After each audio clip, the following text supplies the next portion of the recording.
sudah kami sampaikan ya di awal bahwa bukan hal yang mudah buat klien kami untuk membongkar kasus ini, karena memang seyogianya sesuai dengan salah satu menjadi pertimbangan kenapa LPSK kemudian mengajukan permohonan JC klien kami ini adalah karena adanya ancaman terhadap Ramdhanu ini. Maka ketika Ramdhanu yang sudah sedemikian luar biasa berani mengungkap kasus ini, tentunya hal ini juga harus kita berikan apresiasi begitu kepada Ramdhanu, karena dengan keberanianlah, dengan kesadaran dirinya, dengan keikhlasan dirinya lah, akhirnya dia berani membongkar kasus pembunuhan Subang ini.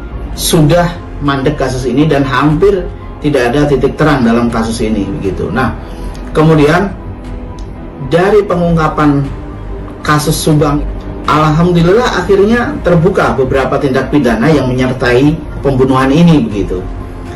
Baru-baru ini juga klien kami yang lain, yakni saudara Dedi FN begitu, dimintai keterangan oleh penyidik Polda Jabar terkait dengan adanya tindak pidana korupsi atas bantuan operasional sekolah begitu ya bos, yang terjadi di yayasan tempat sekolah ini berada, sekolah yang dikelola yayasan milik saudara Yosep ini begitu ya. Terus kemudian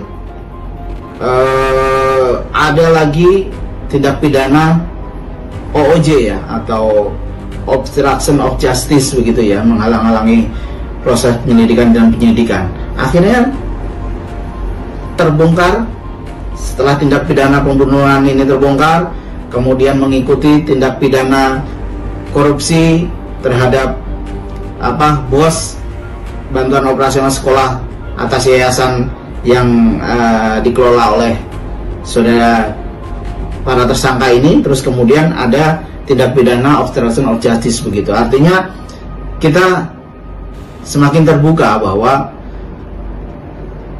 salah satu berkat dari keberanian Danu dalam mengungkap kasus ini, kasus pembunuhan ini, terungkaplah tindak pidana lain yang memang beberapa tahun mungkin sudah ditutupi oleh para pelaku begitu. Coba bayangkan, dana bos ini kan dana pemerintah yang disalurkan kepada masyarakat yang memang berhak. Ternyata dalam prakteknya untuk kasus ini ternyata terjadi penyelewengan begitu. Menarik sekali pertanyaan terakhir ini, mencermati belakangan ini adanya pra-peradilan yang diajukan oleh kuasa hukum atau yang diajukan melalui kuasa hukum dari Mimin, Abi dan Arigi begitu ya, terhadap proses penetapan tersangka yang dilakukan oleh pihak kepolisian begitu. Nah, pertanyaannya kenapa cuma 3 tersangka saja yang diajukan pra-peradilan, sementara Yosep yang notabene adalah pelaku atau notabene adalah tersangka juga ternyata tidak diajukan pra-peradilan. Ini kenapa begitu? Nah, ini juga menjadi pertanyaan buat kami selaku kuasa hukum Ramdhanu ya. Kenapa hanya 3 orang saja yang diajukan pra-peradilan terhadap proses penetapan tersangka? Kami bisa menyimpulkan bahwa dengan kata lain, ketika Yosep tidak mengajukan pra-peradilan, berarti Yosep mengakui dong atas penetapan tersangka tersebut begitu. Artinya penetapan tersangka yang diberikan oleh pihak kepolisian kepada Yosep sudah tepat sesuai dengan hukum begitu. Karena kalau penetapan tersangka yang diberikan kepada Yosep ternyata unprocedural atau tidak sesuai dengan hukum, harusnya Yosep mengajukan pra-peradilan. Kan begitu, logika sederhananya kan jadi seperti itu ya. Nah, kenapa ini Yosep tidak mengajukan begitu? Berarti kita juga bisa menganggap bahwa selain penetapan tersangka sudah sesuai dengan hukum, alat bukti yang menjadi syarat sahnya seseorang untuk menjadi ditetapkan sebagai tersangka berarti sudah terpenuhi dalam kasus Yosep begitu. Nah, terkait dengan 3 orang yang mengajukan pra-peradilan ini, kami sepenuhnya menyerahkan semuanya kepada proses hukum yang berlaku begitu. Artinya apa? Artinya bahwa undang-undang memberikan hak kepada warga negara jika merasa, ya dalam kata kutip, jika merasa, saya ulangi, haknya dilanggar oleh pihak tertentu dalam proses penyidikan terkait dengan status tersangka. Undang-undang memberikan ruang untuk itu begitu. Nah, tinggal dalam prosesnya apakah ternyata nanti dalam proses persidangan itu dikabulkan atau tidak, itu masing-masing nanti kita lihat prosesnya begitu. Nah, kalaupun nanti ternyata proses pra peradilan itu ternyata penetapan tersangkanya dibatalkan oleh pihak pengadilan begitu, pihak kepolisian dalam hal ini penyidik bisa melakukan penyelidikan ulang dan bisa menetapkan status tersangka sekaligus menahan terhadap 3 pelaku ini. Dan jika ternyata pra peradilannya ditolak begitu, artinya penetapan tersangka ketiga orang ini adalah sah secara hukum, pihak kepolisian bisa langsung menahan mereka, dan kita mendorong untuk itu.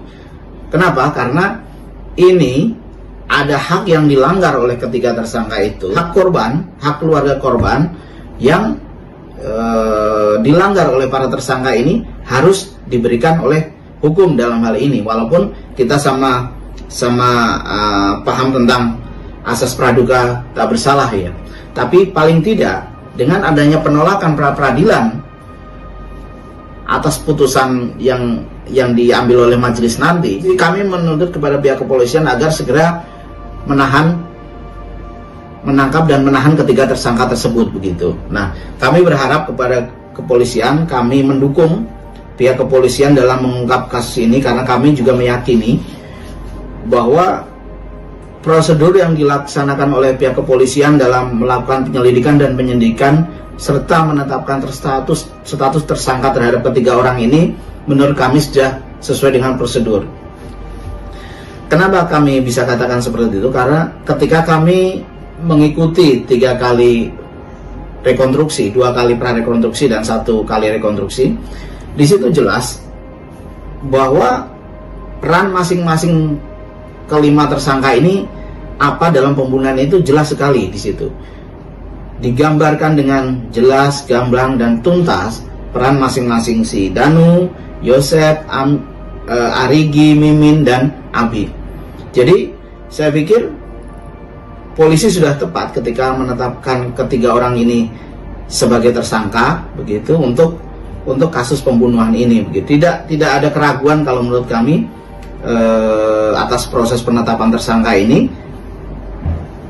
Jadi secara hukum juga sudah dipenuhi oleh pihak kepolisian, dan kami berharap kepada masyarakat untuk mari kita bersama-sama mendukung pihak kepolisian untuk menuntaskan kasus ini secara terang benderang agar keadilan terhadap semua pihak terjadi atau terpenuhi di situ. Mungkin itu saja dari kami. Semoga bisa memberikan pencerahan serta gambaran kepada kita semua tentang bagaimana proses hukum yang sedang terjadi terhadap kasus pembunuhan Subang ini. Terima kasih. Assalamualaikum warahmatullahi wabarakatuh.